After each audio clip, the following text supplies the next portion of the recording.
Alright, it's Henry again, and I finally got some parts to repair my airbrush, so that means I can resume work on Heavyarms and Sandrock. So this will be the fourth and final work in progress video for these guys. And one question that I get asked all the time in comments and in private messages and things like that is about the appreciating or highlighting that I do on my paint jobs. And even though I've done that several times in various work in progress videos, I figure I might as well go over it again here. So I'll do a short little tutorial for that included in this work in progress video. Now I'm going to highlight a really simple part for this little demo. This is Heavyarms' upper leg, and basically I've already sprayed it with primer, as you can see, and what I've done is I've mixed up a very light gray. It's I guess maybe about 80% white and maybe 20% gray. So it's a very light gray, and I'm just going to spray that on this part and just do a solid uniform coat of that light gray color.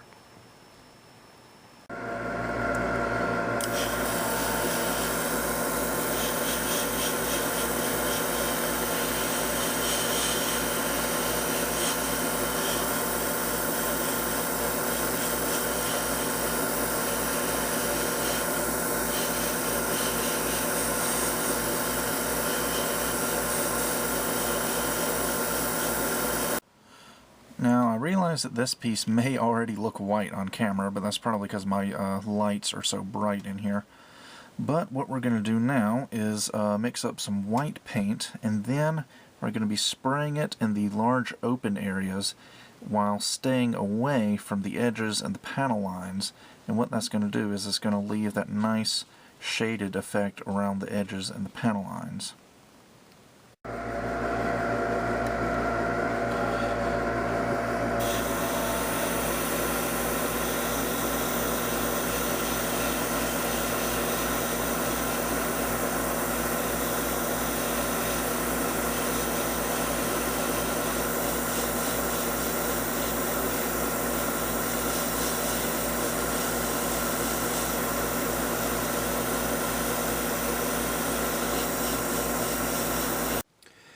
And after you finish painting and highlighting, you should get an effect that looks like this.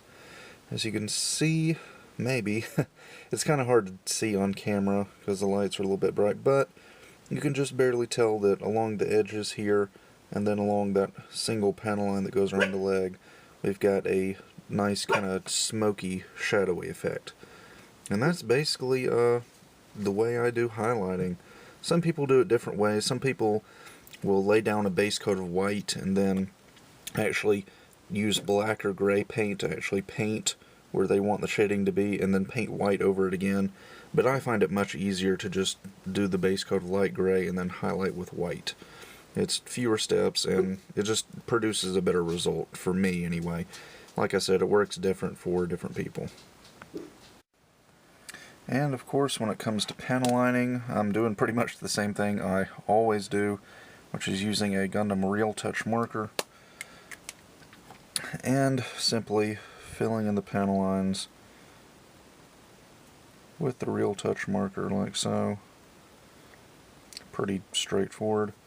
And then just cleaning up the excess ink with a Q-tip, and that'll leave you a pretty nice, sharp, crisp panel line. A lot of people use a panel wash technique, and I've used panel wash before, but honestly I just find this easier, and I'm happy with the results, which is really the most important thing. And plus, the good thing about Real Touch markers is that they're available in lots of different colors. I got 2 different packs, so pretty much any color you could need for panel lining, you've got with these things. Now, given with a panel line wash, you can mix up your own color and have an infinite range of colors, but I really haven't had a need yet to go beyond the color palette that Real Touch markers give you, so that's just what I use. And now that the panel lines are all finished, we can move on to decals. And can't remember which video I said it in, but one of the videos I mentioned that I'd be using the water slide decal set from Master Grade Gundam Death Scythe. Now obviously I won't be using the giant XXXG01D, but I am going to be using most of these caution markings all over the kit.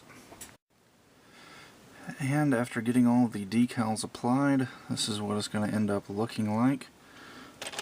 So, as you can see, I opened up Master Grade Death Size Manual and just applied the decals in the same pattern that they were on Death Scythe, with the exception of the marking decals. So you can see on this Heavyarms I put the XXXG but just cut off the 01D for Death Scythe, so I guess that'll work. And then you know, we got the caution markings on the different parts. Same thing on, put XXXG on Sandrock shield as well, and just got the decals on there and got them relatively accurate to the way they looked in Death Scythe's manual. And if you've built more than one of the Master Grade EW kits, then you'll know that they all have pretty similar decals as far as like the standard caution markings go. So that's the basic idea I kind of followed when I did the decals on these two kits. And now we finally get around to flat coating. And I'm using Krylon Clear Flat again, simply because it's cheap and readily available. And just gotta spray it on and we'll be just about done. Well, the one thing that I'm always afraid of, and I was really hoping wouldn't happen, happened. And that's that the top coat caused the decals to fog over, as you can see there. I honestly don't know what causes this, because it doesn't happen on a regular basis. Sometimes it happens, sometimes it doesn't. This has happened with Bandai's decals and with Samuel's decals. It's happened with different kinds of top coat I've used. And if I knew what caused it, I would take measures to prevent it, but I don't know what causes it because it doesn't happen with any sort of regularity. I can only assume that it has something to do with the weather and the humidity and the temperature and things like that, which are things, unfortunately, that I can't control. But luckily, I do know how to fix this. And basically, all you've got to do is take a little bit of rubbing alcohol and a little pipette, and we're going to be dropping that onto the decals. Now, you really do not need much at all. Just enough to get the decal wet. And then, all you got to do is wait for a minute or two. And as you can see, the decals are starting to clear up. The fogginess is going away. You may have to do this one or two times, but generally it works on the first try. As you can see, with the exception of this little edge right here, a little bit more alcohol on that, and pretty much all of the fogginess is now gone. So this is going to cause a little bit of, not discoloration, just it's going to affect the sheen of the top coat a little bit. So all we got to do after the decals clear up is go over them with yet another layer of top coat, and hopefully they won't fog up the second time around. Now, usually flat coating is the last step of the process before final assembly, but in this case I've got one last thing I want to do. Sandrock and Heavyarms both had some little circular jewels on their chest. Heavyarms up under the chest hatches, and then Sandrock right there. And as you can see, I just cut that off and then sanded it down. And basically I'm just going to replace this with some aftermarket clear green jewels. And I'll just glue that on Sandrock's chest. As you can see, I already put it on Heavyarms, and I think that'll look a little bit nicer than just painting that part green.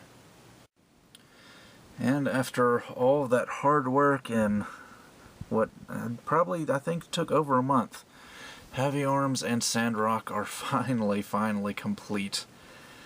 And I'm going to be perfectly honest, I'm so glad this project is done. I'm not even going to lie, these kits have fought me at every single step of the way. I mean, just like everything was going wrong. Stripping the paint off them, something went wrong. building them, something went wrong. Articulating them, something went wrong. Painting them, my airbrush obviously went really wrong. And just the decals fogged up, and just everything was going wrong with this project. It was like that high-grade Sinanju all over again.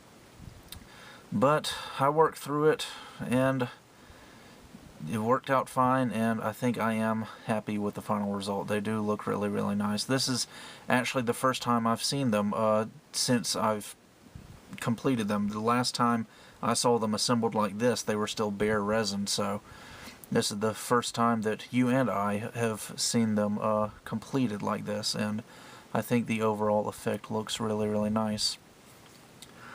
So,